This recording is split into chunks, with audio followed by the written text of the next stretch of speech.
start off with the discussion with our motivation. So the motivation, as you actually see behind me on the screen, it actually says that it isn't the mountains that ahead of you that actually wear you out, but it is the pebbles that is in your own shoe. So the pebbles which actually correspond here to the minor discomforts, the emotional turmoils or unresolved emotions, and be it your procrastination or any kind of uncertainties that we actually face in life, they should not actually be an obstacle, or they should not hinder our larger picture or objective or the success. Okay, so here the mountain actually is our ultimate goal, where the pebble in our shoes actually indicate these are the minor obstacles or the emotions and hindrances that we actually face in terms of, be it your self-doubt, whether you can clear the examination or not. So we need to set all of them aside and focus single-mindedly with all the heart and soul on our particular goal. So having said this, I feel that you guys will actually have a little bit boost before we start the session. So now let us actually move ahead. Okay. Yeah. So as we actually told you, and as you are aware, for the couple of days we have actually been telling you about the exciting courses and the products that Narayana IAS Academy has curated and has actually come across in order to ease your preparation. Okay. So ultimately we have actually come up with a 1-year prelims come mains integrated course for the year 2026, as well as 2-year prelims come mains integrated course for the 2027 examination. And also, if you actually see the overview of our program, we actually cover detailed programs for the prelims examination, the mains, as well as the interview stage, which with properly curated as well as properly researched content, okay, by our experts. Now moving forward, if you actually see why you need to choose Narayana IAS Academy, because always we need to have an informed decision, right? So we actually ask you to choose us over the rest. Why? Because we actually provide you with proper curated 800 hours of general studies as well as CSAT online course, that is, you actually have your knowledge and wisdom seated at one particular place without having to move across. And also we have the current affair classes, which is actually being taken up by dedicated experts. That will be around 200 hours where you'll stay up to date, and that will actually help you crack your prelims, your mains examination, as well as your interview stage. Also, we will actually provide you with a micro schedule where there is actually a detailed approach on how you need to schedule your entire day so that you are not lost in the vast ocean of the syllabus. And moving on, we also have our expert faculty who have been experienced educators from this particular domain, and also we have regular testing and feedbacks, and we actually give you properly tailored test series that will help you gain your marks or improve your scores when compared to that of your previous prelims examination. And also we actually take feedback from the students on how we actually perform. So moving forward, study materials here is that we actually have Narayana IAS study kit, where we'll be providing you with around 12 Navigator NCRT books as well as 21 GS Navigator books. And also we include a particular booklet of the analyzed PYQs. Okay, so prelims and mains PYQs, which have been thematically categorized. And we have our digital resources, that is around 250 plus model answers, which have been curated by the UPSC interview appeared senior faculties, which actually mainly target on what are the high probability or the potential questions that might actually appear in your prelims as well as your mains examination. And finally, we do provide the monthly Navigator magazine, which we definitely are very proud of because we are completing 1 anniversary. That is, we are actually going to released the 12th edition of the Navigator magazine, along with the hit rate analysis on how the magazine has actually performed in the previous UPSC mains examination. So these are all the products and the schedules that we've actually come across for you people. Now, without any further delay, let us actually move into discussing the topics that we've actually picked up for the daily news analysis.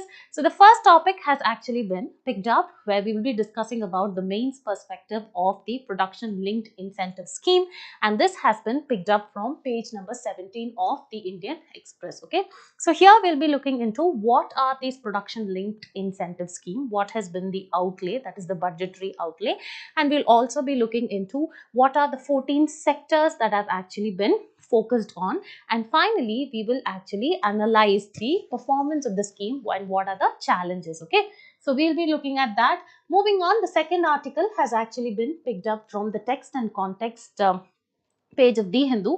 What are the toxins of the 1984 Bhopal gas tragedy? So this is one of the very catastrophic industrial calamities that has actually happened around 1984. But still, we actually see the environmental as well as the health impacts that are actually been caused by the toxins that have been left behind. So what is the process of incineration that the government is actually proposing? What are the Supreme Court orders?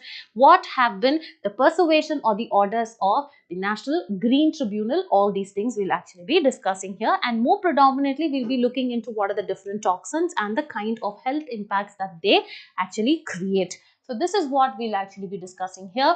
And moving forward, the third article has been picked up from page number 14 of the Hindu. South Korean president declares martial law and parliament vote against the moves. So in this particular article, we will be discussing about what is this concept of martial law.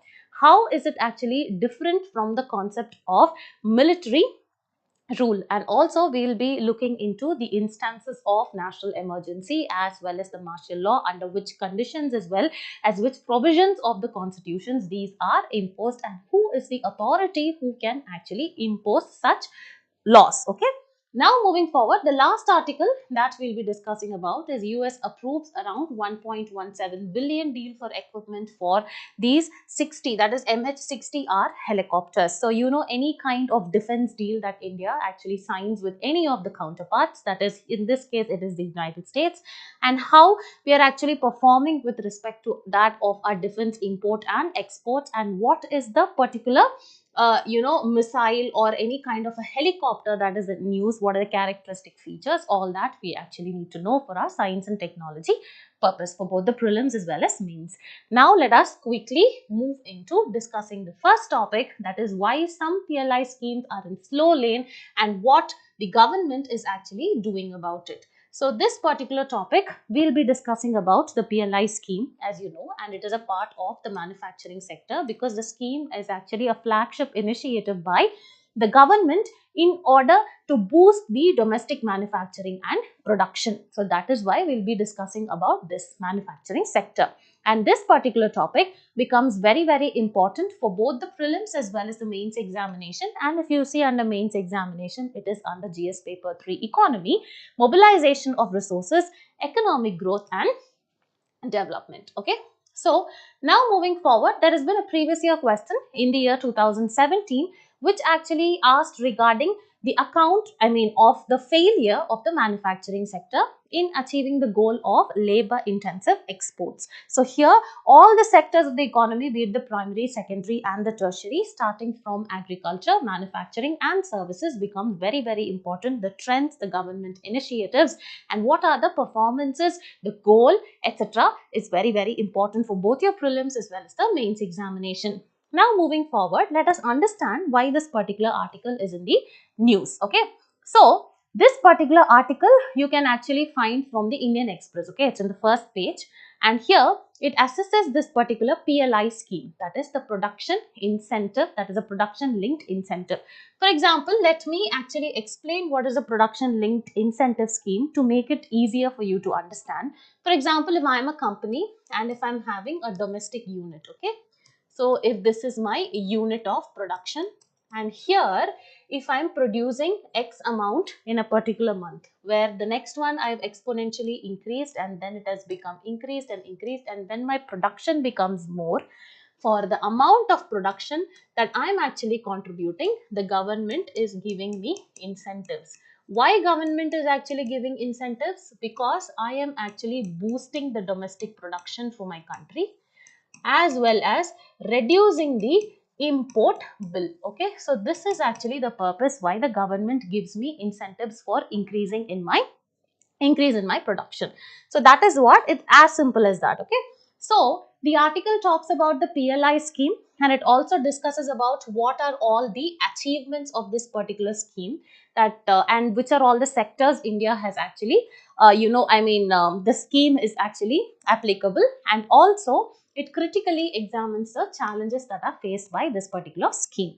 So now let us quickly move forward and understand what is this production linked incentive scheme. It's a flagship initiative. I told you it was launched in the year 2020, to be particular March 2020, and it is actually an incentives. I told you, right? The government gives incentives based on increased sale of goods that is produced by a particular company from a domestic unit, and this actually means there is an improved domestic manufacturing, and also there is reduced import bills. Okay, so these are the reasons.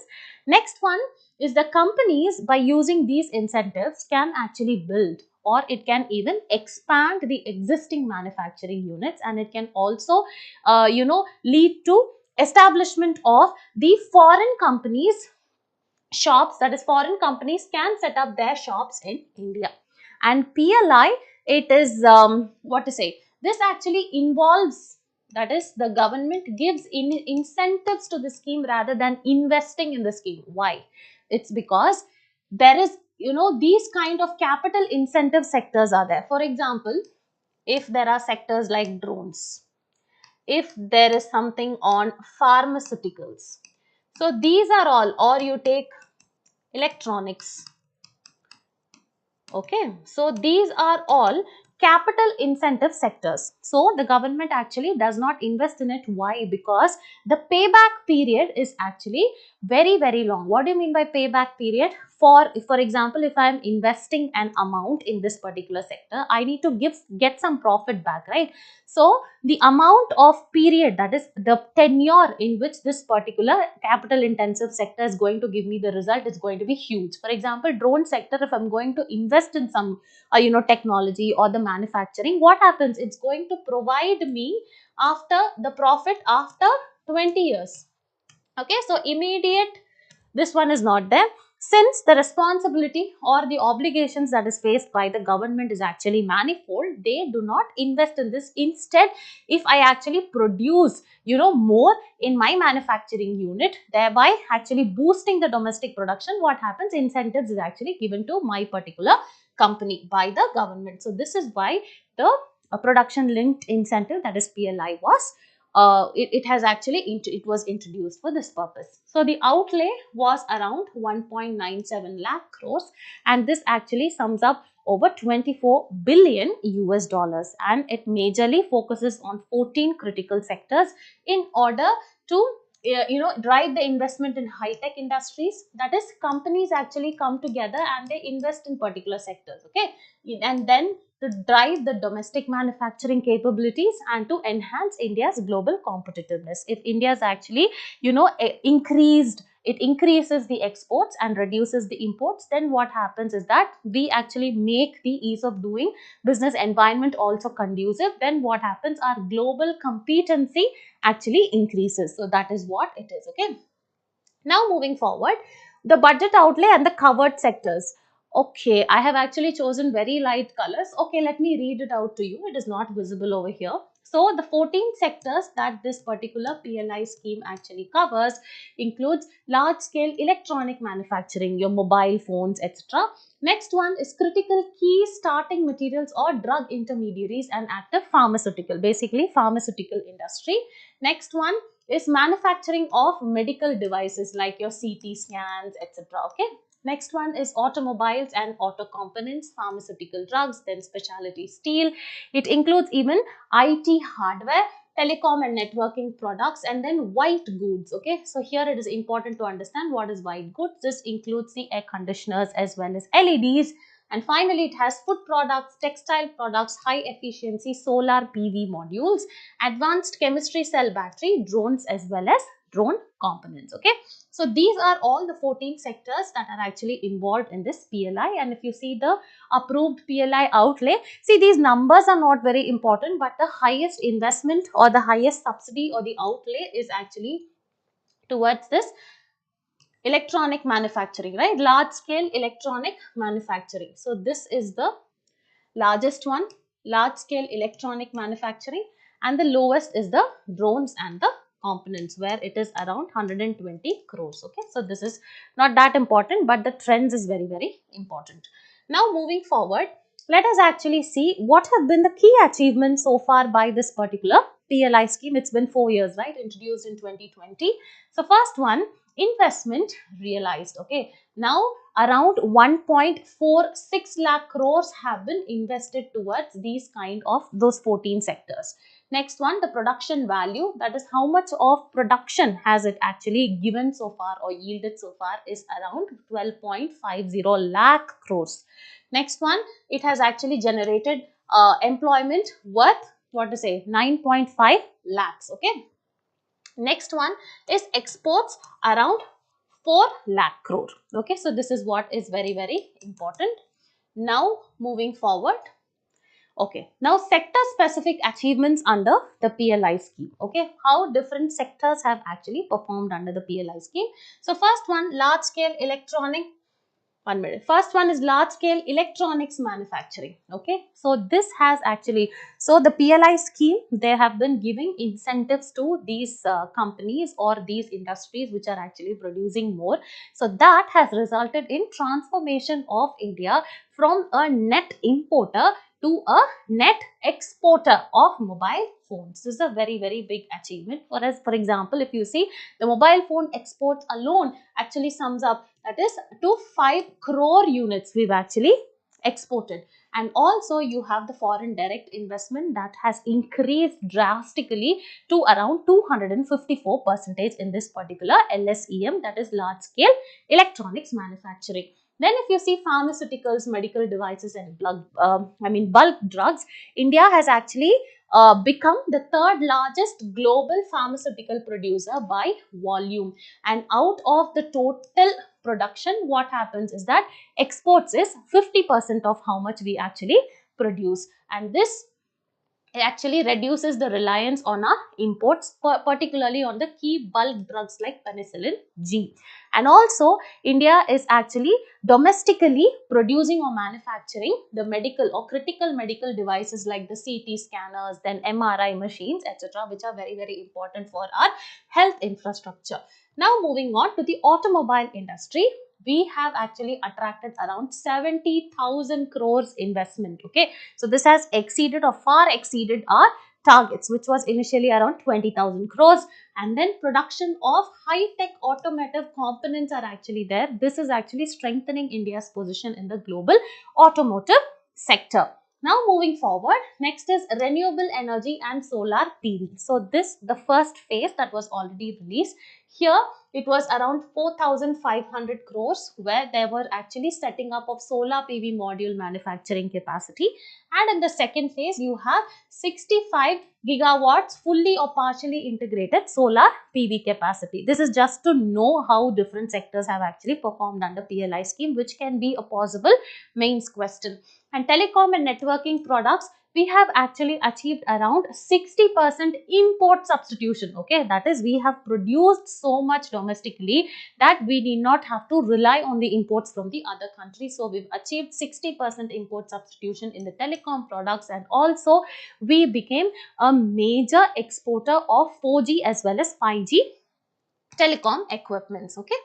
Now, these are the different sectors. And finally, drones and drone components, where the least incentives were actually there, right? We saw the outlay of around 120 crores. So there, the turnover actually increased sevenfold, driven by MSMEs and startups. And this actually positioned India as a global leader in drone manufacturing, because now you have different things, right? That is, if you see Russia, they have actually sent drones, or attacked Ukraine through by means of drones. So drones transforming warfare is actually happening. So this is actually seen as a huge transition in the conventional kind of warfare that the global community communities actually do. So this is a, a turn that is actually happening in geopolitics. So investment and, the indigenous manufacturing of drones is very, very important.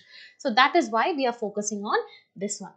Now, we have actually understood what is this particular PLI scheme, that is the production linked incentive scheme, what have been the outlays of the PLI scheme and the budgetary allocations, and what are the different or the 14 sectors on which the PLI scheme is actually applied on, or it actually focuses on. And now we will see what are all the different challenges that this particular PLI scheme actually focuses on. Okay, what are the different challenges that it actually faces?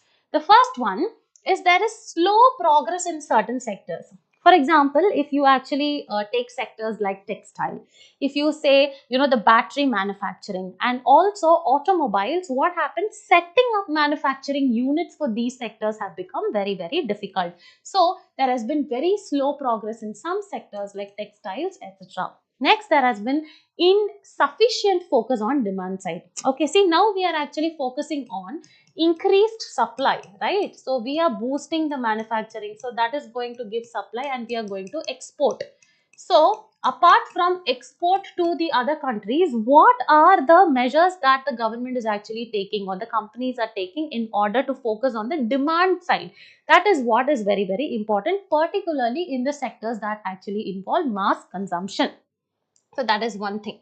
Now moving forward, the next challenge is high entry barriers for MSMEs. See, here there is an eligibility criteria for the companies or the industries to get into or to be a part of or to be eligible for this PLI schemes. Okay, so those are the industries which actually have high investments and who actually have high capital. So what happens? There is very, very small or in fact no avenue for the MSME sectors. Okay, so this medium, small as well as the enterprises, so they actually exclude the micro, small and the medium enterprises because of the eligibility criteria. So here what happens, the global giants like the Apple manufacturers, etc., they actually have an edge when compared to that of the smaller domestic firms. And then limited trickle down effect, that is whatever is actually the profit or whatever is the concession or incentive that is given by the government, what happens? It actually does not trickle down to the other or the um, larger share of smaller companies, whereas the larger companies actually take the profit. Example, I had given you Apple. Next one, criticism of subsidization. That is, if you keep on giving incentives, okay, for the larger production, what happens is that sometimes there hits a period when the companies become very complacent. Okay, so they are no more competitive, so they don't come up with any kind of innovation in what they actually produce. So this is criticism of subsidization, which will actually take away your long-term competitiveness. So this is one of the other challenges. Next one, there is a risk of cronyism. Okay, there is risk of cronyism. What do you mean by cronyism? Cronyism is nothing but there are, politicians, there are bureaucrats, these people are in power, right? So they ultimately actually focus, or they are inclined, their interests are inclined towards their own relatives, their kith and kin, their family, the friends, etc., where they actually give them certain contracts, etc. Okay, so that they actually will have a reciprocation or a vested interest in it. So this will actually affect the merit-based decision making of many sectors. So that is the risk of cronyism. This undermines the merit-based objective of this particular scheme. Next one, dependence on imported technology. So here what happens is that many sectors we actually focus on imported technology rather than coming up with our domestic innovation. Okay, so India's R&D expenditure is only 0.7% of GDP. If you see, when compared to other countries where we are very, very low, China, it actually, the expenditure it gives for the research and development is around 2.5%. When you see South Korea, it's around 4.5%. Okay, so here it actually says that we are lagging behind many of the countries with respect to indigenous technological capabilities. Okay, So this is what it is. And finally, limited impact on the employment generation. Okay, so the employment, that is PLI scheme, actually focuses more on the organized sector, okay, which is characterized by highly automated and then capital intensive, as well as other high profile, this one.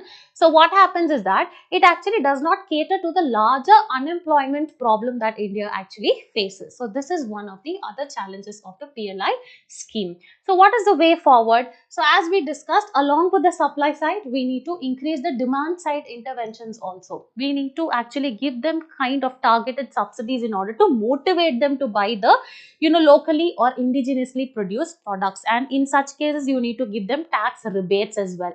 Next one, inclusive eligibility criteria to the MSME. As I told you, you have to change or revisit your investment threshold so that MSMEs can also be a part of it.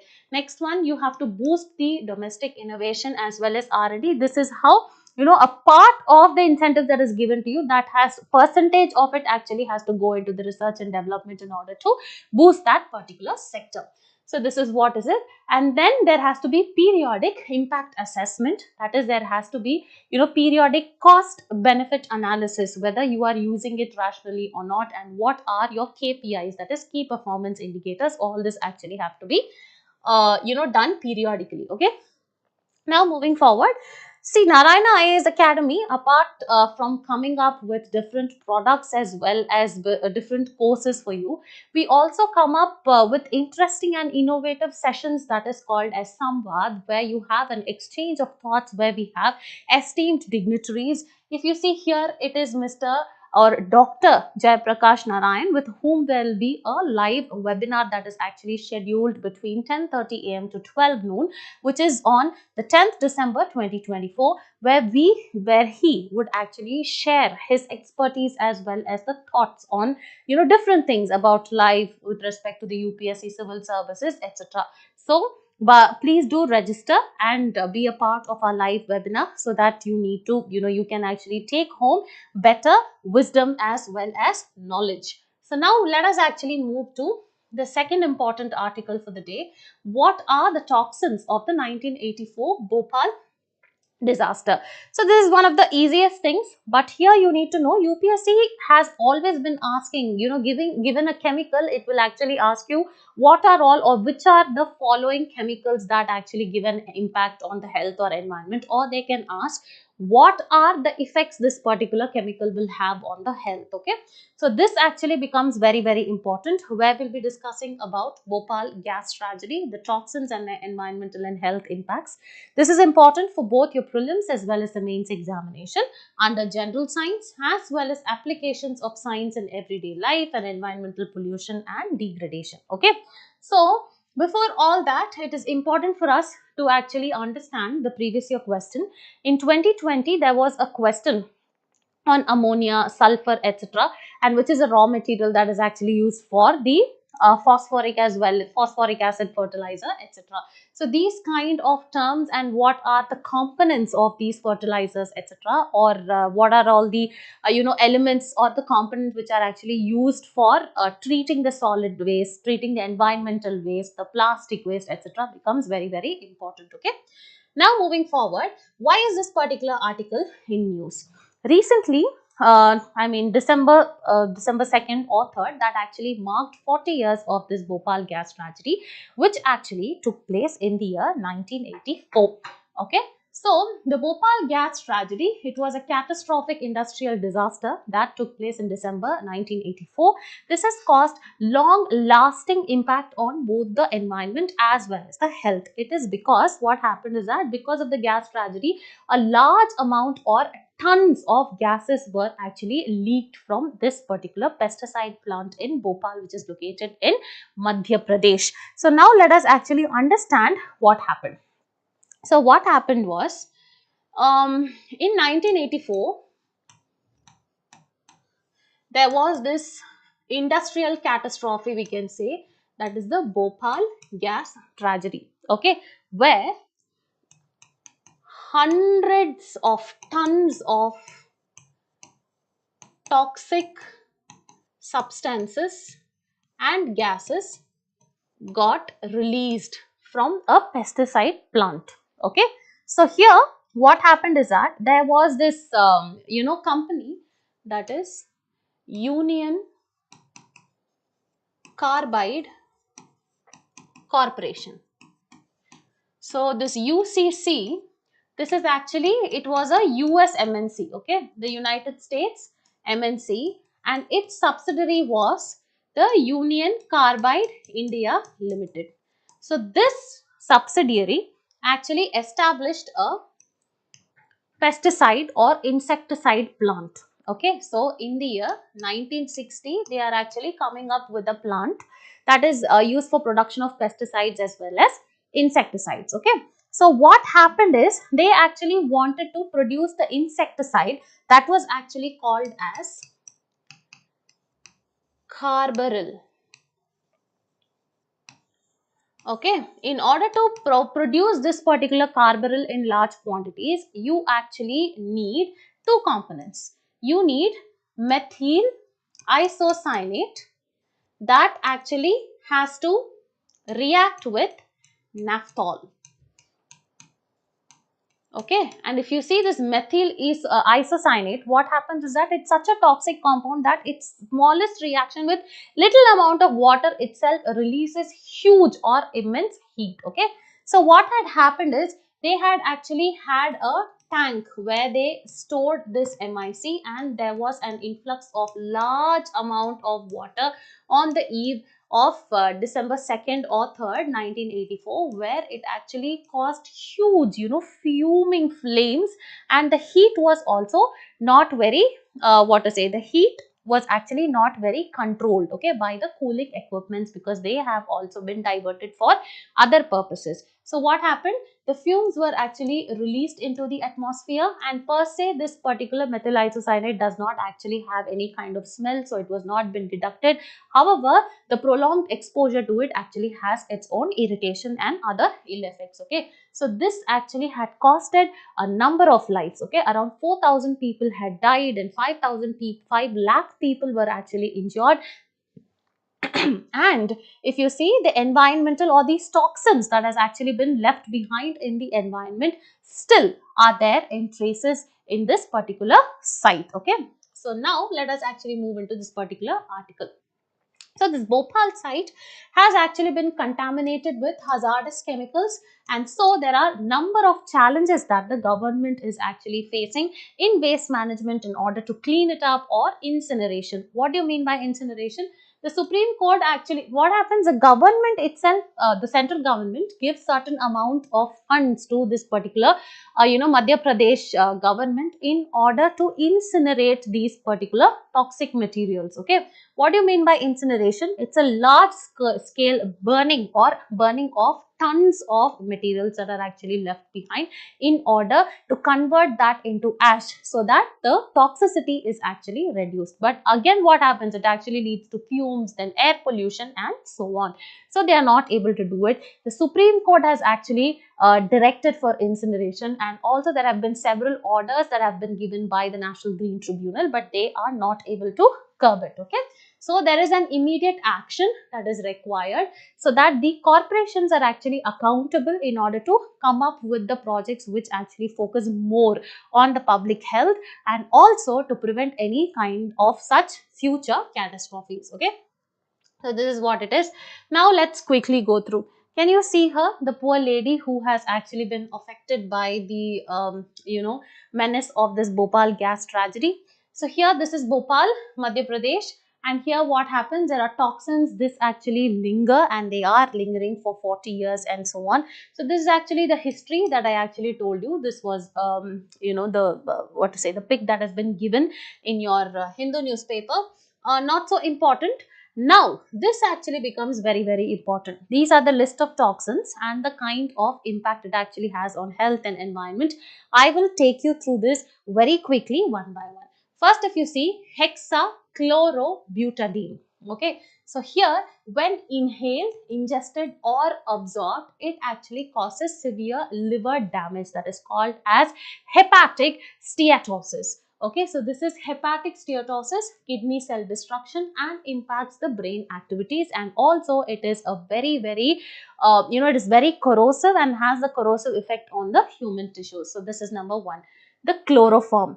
Its health impact is it's possibly carcinogenic. This has been the report that has been given by Indian Council of Agriculture Research, and this is carcinogenic to the human beings. It affects the central nervous system, and then it causes fainting, and higher concentrations can also cause death. The chloroform, right? You can see in the movies where they actually, the kidnapper puts that in the hanky and then kidnaps. So this is what it is. Then the environmental impact, it can harm the aquatic life and the surrounding environment when released to the water bodies. Next is carbon tetrachloride. This is an acute toxin and can cause a liver damage, including, cancer. See, these are nothing to understand. You need to know what are the possible effects of it. And also small, amounts can also lead to blurred vision, nerve damage, as well as the irregular heartbeat. And environmental impact is when released into the environment, it contaminates the water and the soil, affecting the wildlife and ecosystems. Okay, so this is what it is. Now moving forward, the next one is trichlorobenzene. Okay, let us actually see what's the health the health impact that it actually causes. This trichlorobenzene is highly volatile and it can spread easily through air. Okay, so of course when you inhale it, it can actually cause a number of issues, like specifically when it accumulates in your fatty tissues in the human body, can damage the liver as well as the kidney over time. And the environmental impact is that it can contaminate the soil as well as the water because of its accumulation, thereby the plant as well as the animal life, especially in areas where it is accumulated, it actually gets affected. Next one, the health impact of mercury. Of course, it actually leads to kidney as well as the nervous system disorders, and long-term exposure can lead to severe neurological damage and kidney dysfunction. Now moving forward, the environmental impact is it actually contaminates the ecosystem, particularly if you see the marine ecosystem, leading to bioaccumulation in the fish and other aquatic organisms. And so when it actually accumulates in one producer or the consumer species, then what happens? The entire food chain is being affected. That is called as bioaccumulation. Next is chromium. Of course, this is also a carcinogen, and this causes lung and respiratory cancers, and also it affects the immune system and other organs. If you see the environmental impacts, again soil and water pollution, and harms both the terrestrial as well as the aquatic ecosystem. Now, copper. So there's lead, mercury, copper, nickel, all these are actually heavy metals. Okay. So if you see copper, the health impact is it can damage the liver, kidneys as well as the gastrointestinal system, and it can interfere with normal cellular functions also. And the environmental impact is that this actually accumulates in soil and water, harming the plants by disrupting the nutrient absorption and the cellular function. Next is lead. It can damage the nervous system again, specifically in children. Very important, because this lead contamination, arsenic contamination, all that comes in your exam. Okay, and specifically lead can cause the stomach as well as the brain cancer. Next one is environmental impact. It can affect the soil and water, that leads to harmful effects on plants, animals and ecosystem. Okay, and the last one is nickel. The health impact is respiratory issues and cancers of lungs, the nose, the throat, etc. And finally, it can actually affect the plant growth and aquatic life. The last one is persistent organic pollutants. So this again can actually cause reproductive disorders.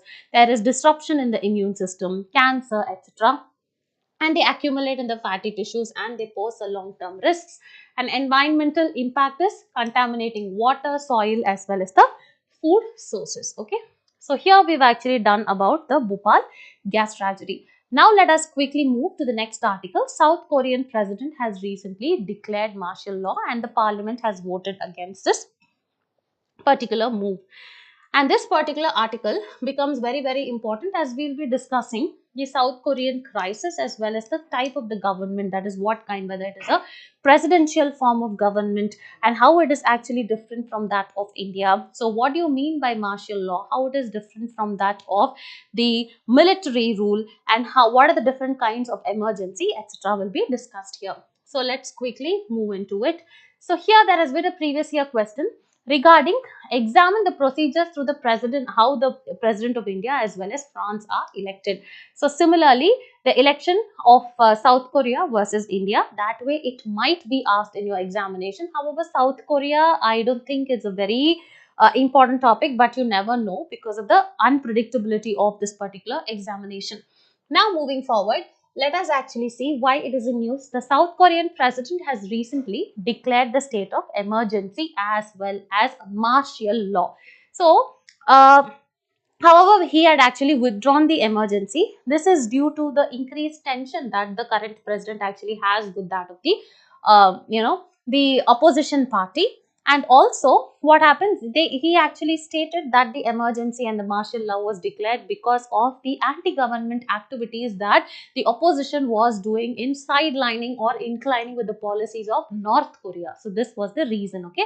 So, now invoking and revoking it actually it increase or it raises the debates on the limits of presidential power and the political polarization within South Korea. Do you understand?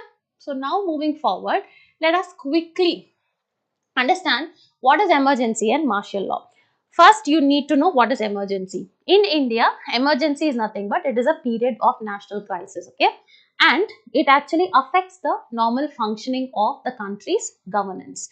So, this is actually declared as per Article 352 of the Constitution, where the president actually feels that the functioning or there is actually a threat to India's security, okay, in terms of either be it external aggression, it can be war or it can be armed rebellion. So under 352, the president actually declares national emergency. Similarly, there are other kinds of emergency also, like for example, Article 356 talks about president rule in particular states where they feel that the constitutional machinery has actually failed.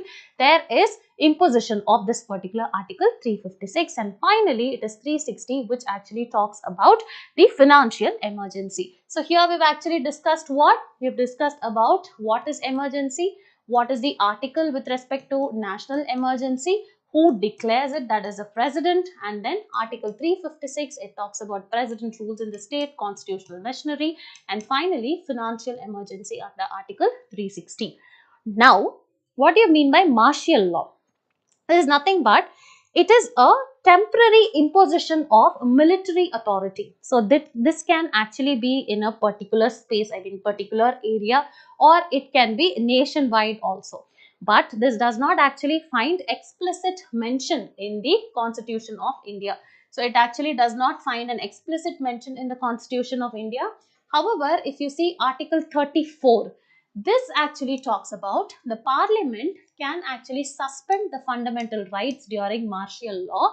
That is nothing but temporary imposition of the military authority in case the areas are affected by armed rebellion or any kind of insurgency. So this is what the constitution actually provides. Now let us quickly see what's the difference between martial law and military law. Military law, mainly it is actually confined to the people who are involved in these military operations, whereas martial law, here what happens is that it caters to the civilian society where certain rights are actually suspended, etc. So if we see the definition, martial law imposed when civil authority, that is the government, whoever's ruling it, is replaced by the military control during emergency, war, or it can be your civil unrest also. But here it governs the discipline, conduct and procedures of the armed forces under normal circumstances. Next one, the scope is it affects the civilian society and it overrides the civilian law, right? Because the civil government has actually been replaced. But here it applies only to the military personnel. Next one, the authority is it is imposed by executive or the military to restore order. Here it is by military authorities and governs the members of the armed forces. Next one, impact on the civil rights. This suspends the civil rights. For example, the habeas corpus, the freedom of speech and the assembly is actually suspended here. That is when you have this 144, right? That is curfew and all those things, sections of the IPC and CRPC comes here. This actually does not affect the civil rights and it is only regarding the conduct of the armed force or military personnel. Okay. Now moving forward, what is the difference between national emergency and martial law?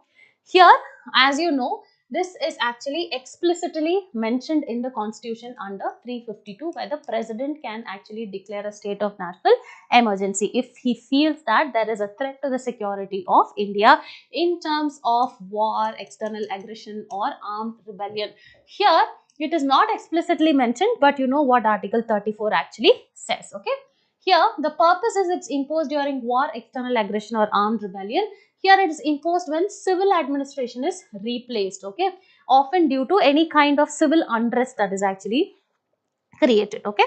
And this was even what to say, even during this what to say, Jallikattu issue and everything, we had this one, okay, that is sections 144 actually coming into the picture. Next is impact on civil rights, fundamental rights, that is right to life, freedom of speech, everything is actually what to say, contained during this period. And here most of the civil rights are suspended and the military will actually take control over it. Next, imposing authority is the president after consultation with the council of ministers. Very, very important. And usually this military martial law is imposed by the military or the government with parliament's approval. Very, very important. So this is the difference between what is the presidential law and this one. And let us see what is the scope. You know, this national emergency affects the entire nation, but this is only to a specific region or the affected areas. That is martial law. And the duration is up to 6 months and it can be extended if the parliament deems it essential. Okay, 6 months at a time. And this is temporary and there is no fixed duration and it can actually last till the military actually takes control over it. Okay. So now let us actually move to the type of the presidential type of government that South Korea actually has. So presidential system with clear separation of powers, and the president actually, it's more of a centralization. He actually holds the executive authority, making the system more centralized. So all the power, most of it is actually vested with the president. So this is what it is. Now moving forward, powers of the president. He actually happens to be the head of state and the government, that is the symbolic leader and the chief executive. And he is actually elected directly by the people for a single 5-year term, okay, ensuring accountability. Next is executive authority. He actually takes control over the military, foreign policy, national security as well as public administration. And here all these are easy. With respect to military command, there is ultimate authority that the president have over the armed forces, particularly during the wartime as well as emergency times. Next, if you see foreign policy, he is the chief architect of the foreign relations, the president, okay. Next, veto power, can veto the legislation passed by National Assembly also. Emergency power, he or she can declare martial law and a state of emergency subject to the National Assembly review. So here also something like national emergency is declared by the president in consultation or after consulting the Council of Ministers, right? So here National Assembly actually plays that role. Now moving forward, the powers of the Prime Minister. He is actually appointed by the President. The Prime Minister is the head of the government but actually lacks any kind of significant independent power. Okay, so he is not as powerful as the President, primarily responsible for policy execution between the President and the Cabinet. So he actually stays as a buffer. And next one, the legislative body over here is the National Assembly. This is unicameral, not bicameral, with legislative power limited in the hands of the president's authority. So this is what it actually says. And next, checks on the presidential power is actually done by the National Assembly. It can even impeach the president. So this is the kind of presidential power that South Korea has, and you have to know what is the presidential system that India actually has, whether he's directly elected, indirectly elected, what is proportional representation, what is the single transferable vote, how does it actually occur, and these provisions of and the constitutional provisions regarding martial law as well as the national emergency. All this becomes very, very important. Now let's move to the last article of discussion for today. US approves 1.7 billion deal. Okay, so here we'll be discussing about this particular helicopter, that is MH-60R Seahawk helicopter. Okay, so this is nothing but it is a multi-role helicopter. Multi-role helicopter means what? It is actually there for a number of purposes like transportation of weapons, or it can be even for rescue, search and rescue, and for other maritime operations. Okay. So here you need to know about this Seahawk helicopter. Very important for both your prelims as well as the mains examination, specifically under GS paper 3, security challenges and their management in the border areas. Okay. Now moving forward, there is a previous year question in the year 2008 with respect to the third system. Okay, so you need to know about what are all the technological advances, the defense that India actually gets into. All this becomes very, very important. Now moving ahead, let us actually see what is the news about. So recently, yesterday, that is yesterday, what happens? The outgoing Biden government. Now Trump will actually assume power, right, as a president from January. So the outgoing government has actually come has come up with a significant defense deal with that of India. What is that? It is nothing but the sale of this particular MH-60R 60R Seahawk helicopter, and here the related supplies, this is actually going to what to say, sum up to around, or the value is around 1.17 billion US dollars. Okay, so this is what it is. The background: India has already procured around 24 MH-60R helicopters already under a previous deal of 2.6 billion dollars. That deal was foreign military sales deal. Okay, so now the new package actually involves 30 MIDs. Let me see, what is it? 30 multifunctional information distribution system, and then it also actually has external fuel tanks, infrared systems, ammunition, as well as data transfer systems. Okay, so this is the recent deal. Now if you see, this is actually the MH-60R Seahawk helicopter. So now let us see, it is an advanced multi-role helicopter. I told you, right, it is a key asset of the US Navy, and also other navies across the world use it, and it has been developed by Sikorsky Aircraft Corporation. So this is actually the helicopter. Now moving forward, let us actually see, this Seahawk actually has, sorry.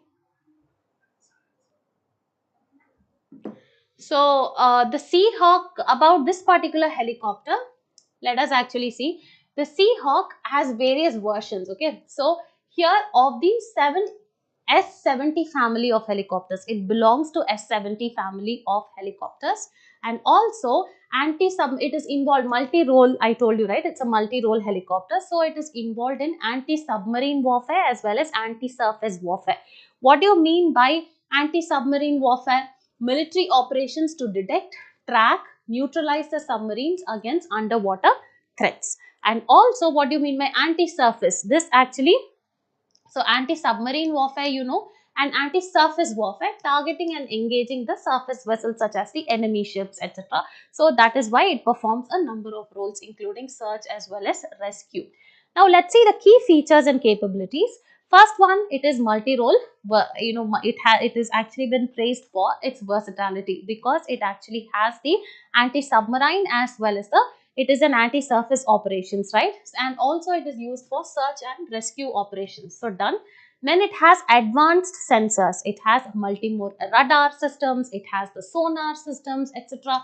And also the electro-optical infrared cameras. It is of course a powerful weaponry, because it has the Hellfire missiles as well as the torpedoes. What do you mean by torpedoes? These are actually self-propellant objects. So this is the weapons. Okay, so these are the torpedoes, and the crew served guns for defense and engagement. Next, it's durable in design. That is, it can actually operate even when the environment is very, very extreme, even when the maritime environment is extreme and not conducive. Next one, operational readiness is, it has high flight readiness rate, which is of 95%. This ensures consistent operational availability. Now moving forward, we need to know what are the advantages for India. First one, it will have enhanced submarine detection, okay, because there are advanced sensors like the sonar as well as the sonar buoys. Okay, so these are able to detect the submarines or the enemy submarines. Okay, so this is one. Next is India's ability to detect as well as neutralize the submarine threats. So this will actually enable India as a very powerful player in its maritime security, specifically in the Indian Ocean region. Next one, obviously in the Indo-Pacific region where we see the increased presence of the Chinese Navy, it actually gives an opportunity for India in order to face its regional threats as well as the international threats over there, and also to maintain its domain maritime dominance. Okay, now moving forward, also because of this deal, what happens, it's actually deepening the strategic US India partnership. So this is going to deepen the defense ties between both the countries, and also it actually aligns with the security principles that both India and US actually share, specifically in the Indo-Pacific region, so that they actually cater to regional stability, to more security as well as peace in this region. So these are the key advantages of India because of signing a deal with respect to this particular helicopter. Now let us quickly solve the mains practice question with respect to that of the PLI schemes. So critically examine the progress of the PLI scheme and what importance does it hold for India's manufacturing sector. So you have to start your answer with, launched in 2020, PLI aims to boost India's manufacturing. How? By offering incentives to the local production, for increased local production. So that is what it is, in particularly in key sectors. And the body will have what are all the progress. Okay, there has been significant increase in the domestic production or the manufacturing. Then you can say there is actually less import dependence, and also our import bills have actually reduced, and they actually have a number of challenges because there is very slow setting up of manufacturing units in sectors like textiles, then batteries, etc. And finally, you need to talk about the importance, that is, it is required. This PLI is actually required despite its disadvantages in order to strengthen India's global competitiveness. Okay. So this is what it is. And finally, towards the conclusion, you have to say that however we have actually achieved significant amount of success, challenges remain. What are the other challenges? Like MSMEs are not given an avenue. There is very slow development and all those things, right? So all that also have to be focused on, and proper research and development. Percentage of the incentive should be taken and allocated for research and development is what we need to see. Now moving forward, let us actually solve the PYQs that have been discussed. That is, the topics have been discussed yesterday, and today I hope you've actually solved those on our website. So today let us actually discuss a couple of MCQs from yesterday's DNA session so that we are in the same page. So the major objectives of this particular Pragati system include which one of the following? So you know, right, this particular Pragati system, it actually came into existence around 2015, and here it is actually responsible for connecting the Prime Minister directly with the central as well as the state ministers in order to address the grievances. Okay, so this is what we actually know, and it actually forms a very important part of e-governance. Okay, so how it has actually cater to major of the infrastructure projects, and how it has catered to the problems of different states, all these things through digital platform is very important. So let us see the options. Ensuring timely implementation of government projects and programs. Yes, the first one itself is correct. So next one, monitoring stock market fluctuations. No, it does not have anything to do with respect to that of the economy where the money flows and everything. So promoting and managing international diplomatic relations. No, it actually is a national thing. Then streamlining the distribution of government subsidies and grants. No, this is also not there. So you know the answer to it will be option A.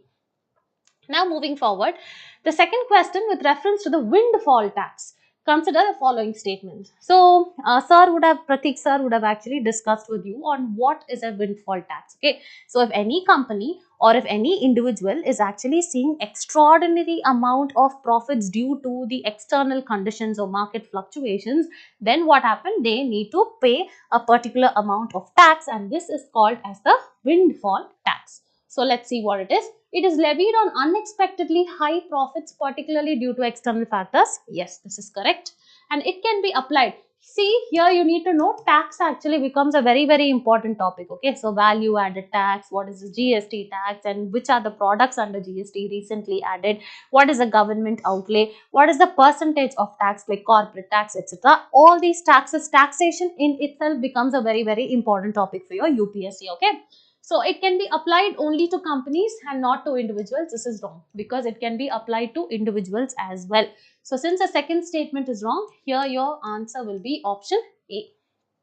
Now moving forward, let us actually see. I'll take you through the MCQs, and for which you need to actually give the answers in your in the comment section, and you need to solve this, and these will actually be discussed with you. These will be discussed tomorrow by whoever actually is your presenter. Okay, so which of the following chemicals released during the Bhopal gas tragedy is associated with liver damage, kidney cell destruction, and brain activity impairment? So here the question is very, very specific. So you need to know which of the toxins are actually responsible. Now moving forward, there is another question on South Korea's government system. So how is their presidential system, and what is the kind of martial law or the military rule that has actually been imposed there? So this is a question on that. And what is the role of the prime minister and the kind of authority he actually has? So this is the question like that. You need to solve and put your answers in the comment section. And the final question is on the MH-60R Seahawk helicopter. It actually says it's primarily designed for combat operations, exclusively used by the US Navy. So it's not like that, right? It's used by the other navies as well. So here you need to know what the answer is. It is capable of performing a variety of missions. Yes, because it's a multi-role helicopter, isn't it? So like it has the anti-surface warfare, anti-submarine warfare, etc. And the Seaback is one of the most advanced multi-role helicopters used by multiple navies. Whether this is correct or not, you need to say. And the term multi-role for Seahawk refers only to its combat capabilities. Whether it's combat capabilities or whether it can do all these search and rescue operations, all the things which we discussed, you need to just apply and crack this particular MCQ. Okay, so this will be discussed in detail tomorrow. And here we've actually come to the end of our daily news analysis. I hope you actually found this session very, very interactive and interesting. For more such interesting videos as well as live videos, please do like, share and subscribe to Narayana IAS Academy YouTube channel. We'll actually catch up soon, and until then, take care and have a good day.